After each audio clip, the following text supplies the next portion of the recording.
Is it just like drugs? You know, and again, like this is again a place where people make the mistake of conflating what is addicting and what gets you high, and the kind of the conflation of getting high and getting and using a drug that's addicting, and the two are not the same. You know, there are many things in our lives that are addicting that we don't think of as getting a high from. No one really thinks of getting a high from drinking a cup of coffee in the morning.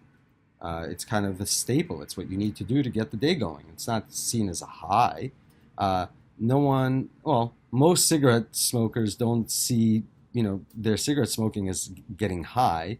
It's just what they do to relax, or whatever people say, but at the same time, there are plenty of things that could get us really, really high that are not addicting.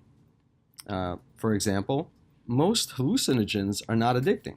Yet I don't think there's anything out there that is more profound of an inebriant than something that makes you think you could see through walls and colors blending, and yet it's not an addicting substance. It's not.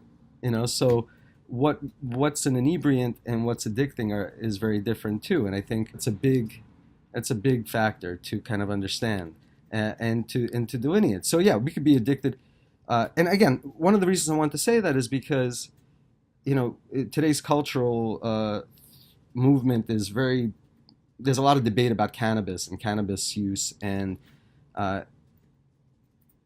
just want to make it clear that I think, based on the definition of addiction that I kind of suggested before, maybe I should reiterate, cannabis is addicting.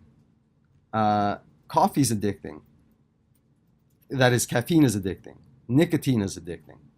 Certain foods and certain additives are addicting. They were designed to be addicting so that these major manufacturers could sell their products.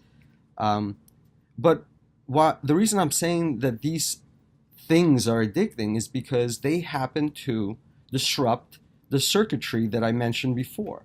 That's the only part that matters to me. It's a very basic biological definition, and it simplifies everything. If it's a substance, a food, or a behavior, or a drug, illicit, legal or illegal, prescribed or gotten in the alleyway, if it disrupts the circuitry of motivation, reward, impulse control, of the areas of the brain associated with the prefrontal cortex and the nucleus accumbens and the amygdala, then that is what constitutes an addictive substance. Now, it doesn't mean that substance gets you high. It doesn't mean that it's illegal. But that's just what I think. If we could accept that as the basic definition, we could then build our understanding without bias or prejudice.